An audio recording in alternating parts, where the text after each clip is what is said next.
Reka subire ndabaramutse mwese nshuti banywanyi bacu mukunda kandi mugakurikira amakuru n'ibiganiro tubandanya kubashikiriza amakuru n'ibiganiro biba bigezweho kandi biba byakura amatohoza kuri munesha kuri yanyu mukunda cyane mwe Rudende ya Isange TV munesha kure ibashikiriza amakuru n'ibiganiro biba bigezweho haba mu bisata bitandukanye nka politiki, umutekano, inkino, indero, iperereza mu gateka kazi na muntu mu makungu ya kure ndetse n'andi makuru yose abariko aravugwa ijya nino.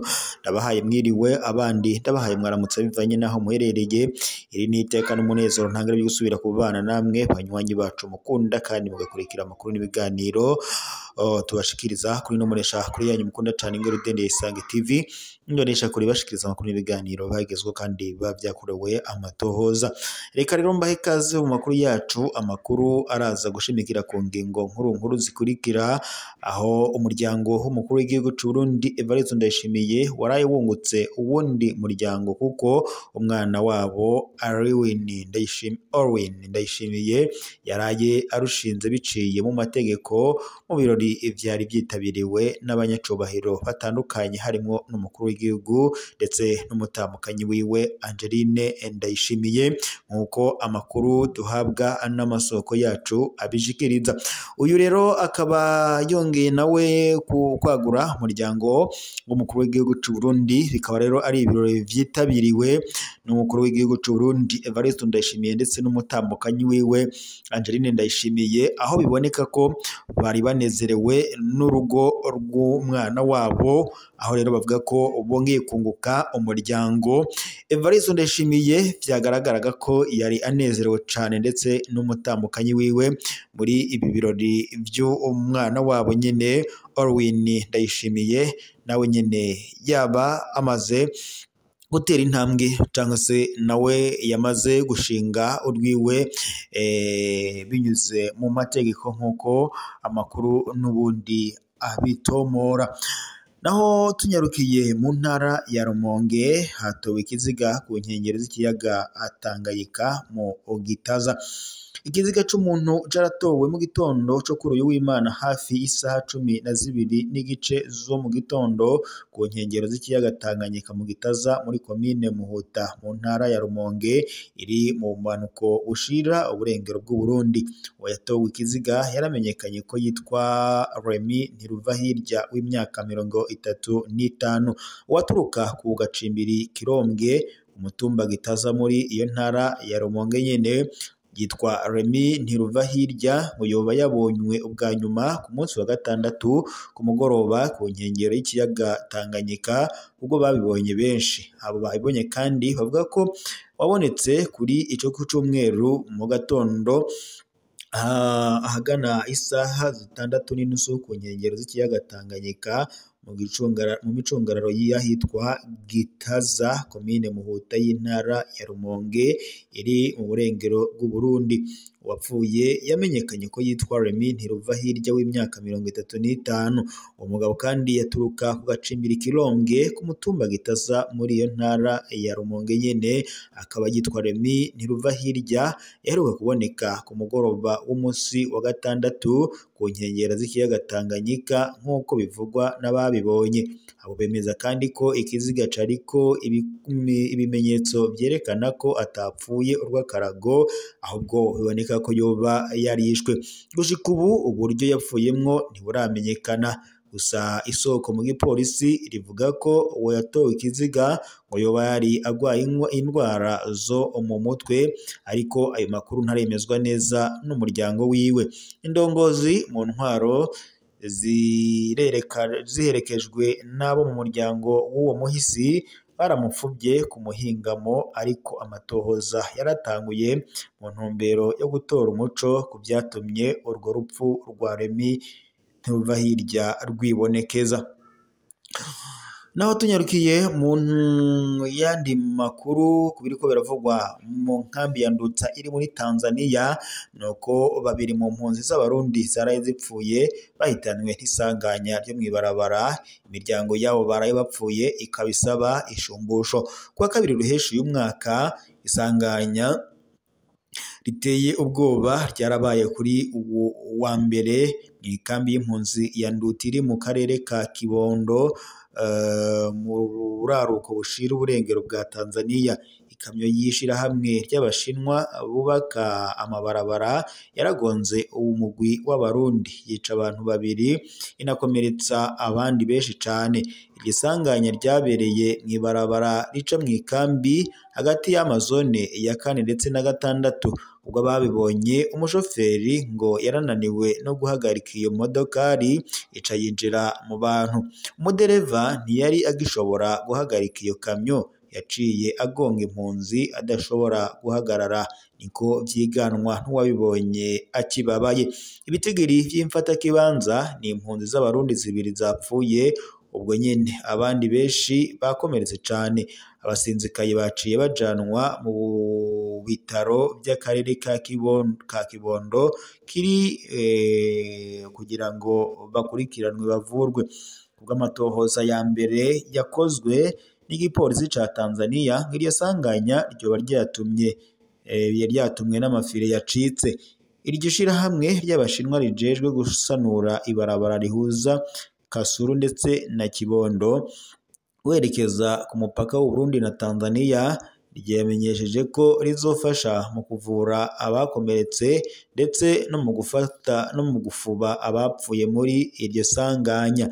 Ariko imiryango y'izo mpunzi 2 zapfuye zo zisaba ibiruta ivyo, zikaba zisaba ishumbusho ngo bagasigura ko abapfuye bari batunze imiryango.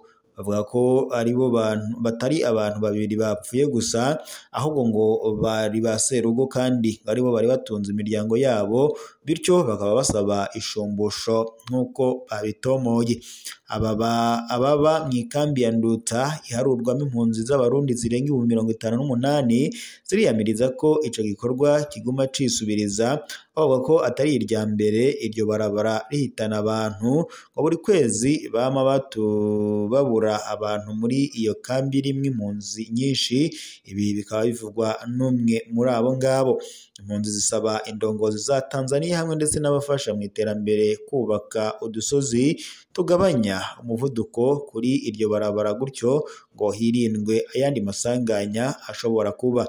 Bakaba banasaba kandi ko ho kubakwa inyubakwa zo gukinga amasanganya mu buryo bugezweho mu ntumbero yo gukingira abagenda n'amaguru muri ako karere nk'uko bishikirizwa n'izo mpunzi ziri muri iyo kambi. Mu Burundi rero havugwa impunzi nyinshi cane zahungiye hanze y'igihugu c'u Burundi, aho rero bari mu bihugu bitandukanye ndetse banavuga ko babayeho nabi, nk'abari mu bihugu nka Tanzania, mu Rwanda, muri Uganda ndetse n'ahandi ijya nino kw'isi hatandukanye, gusa bakavuga ko babayeho mu buzima bubi cane. Mu yandi makuru rero tuyabandanirije kuri ko biravugwa muri Repubulika Iharanira Intwaro Rusange ya Congo, nuko biri kuvuga ko ubu ngubu umugwi wa M23 wongeye kwinjiza abandi bagwanyi mu gisirikare bashika abantu 350 nk'uko amakuru duhabwa n'amasoko yacu abandanya abishikiriza. Ni mu gihe kandi Repubulika Iharanira Intwaro Rusange ya Congo ibandanya kumvikanamo imirwano, aho umugwi wa M23 kuva mu mpera z'umwaka wa 2021 wongeye kwadukana imirwano cyangwa se wongeye gufata ibigwanisho uhangana n'igisirikare ca leta ya Congo FARDC, ndetse igisirikare ca leta ya Congo gifatikanyije n'imigwi itwaje ibigwanisho nka Wazalendo na FDLR ndetse n'ingabo z'u Burundi FDNB mu guhangana n'uyu mugwi itwaje ibigwanisho. Ni mu gihe kandi Repubulika Iharanira Intwaro Rusange ya Congo yagiriza igihugu kibanyi c'u Rwanda gufatikanya n'imigwi itwaje ibigwanisho nka M23 mu guhungabanya umutekano muri Repubulika Iharanira Intwaro Rusange ya Congo. Gusa iyi ikaba ari ingingo leta y'u Rwanda idahengeshanya guhakana yivuye inyuma, ikavuga ko atayihuriye n'umugwi witwaje ibigwanisho M23 uhungabanya umutekano mu buseruko bwa Repubulika Iharanira Intwaro Rusange ya Congo. Gusa ku rundi ruhande leta y'u Rwanda nayo yagiriza Repubulika Iharanira Intwaro Rusange ya Congo kuba ifadikanya n'imigwi itwaje ibigwanisho mu gushaka guhungabanya umutekano w'u Rwanda nka FDLR.